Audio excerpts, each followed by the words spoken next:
So, if you don't really understand the problem with the Gamer Girl trailer, chances are you weren't gonna understand the message of a game like this anyway.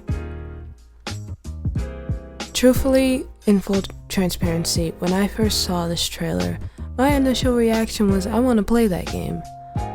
Because it just looked so well, first of all, the premise, a gamer girl and the way that they deal with harassment online and things like that, obviously that speaks to me, but also it just looked so ridiculous that I wanted to know where that story was gonna go, because they started out with, you're gonna moderate the chat, this is a female, gamer, streamer, and you know what kind of things you're gonna get in that chat. You're gonna get all kinds of simps and all kinds of just vile things, unfortunately, but that's the internet for you.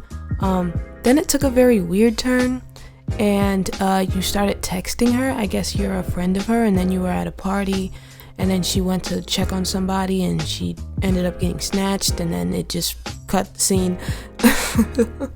Needless to say, it took a left turn. It kind of reminded me of, do you guys remember the Lonely Girl 15 videos where it started out she was and they were fake, by the way, just like this game is fake, where she was in her room playing with her friends or whatever on this screen. Then next thing you know, she's in a cult and she's on the run and they want to take her blood.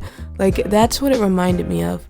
But it very much, and it's bad that it reminded me of that, because it became very sensationalized and glorified, and I feel like whatever message they were trying to send, they definitely strayed away from it, or at least it appears they did in this reveal trailer.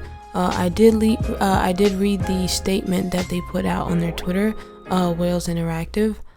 They said that their message is to raise awareness about online bullying and harassment that the female gaming community faces, which is admirable, which is what I thought this was going to be.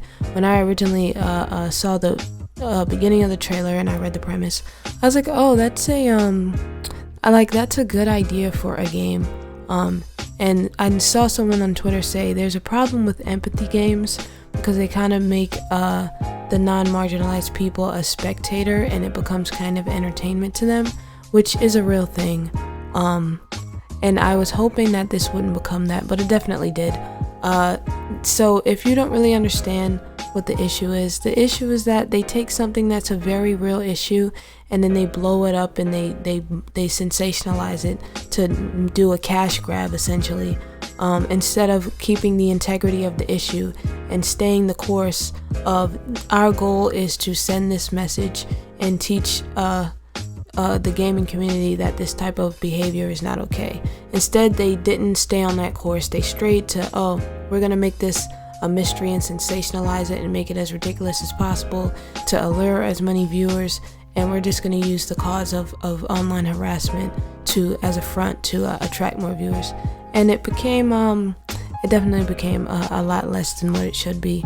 Am I interested in the game? I am. But I also understand the outcry, just being a gamer and a female. I understand the outcry and the other side of it, and I stand with that wholeheartedly.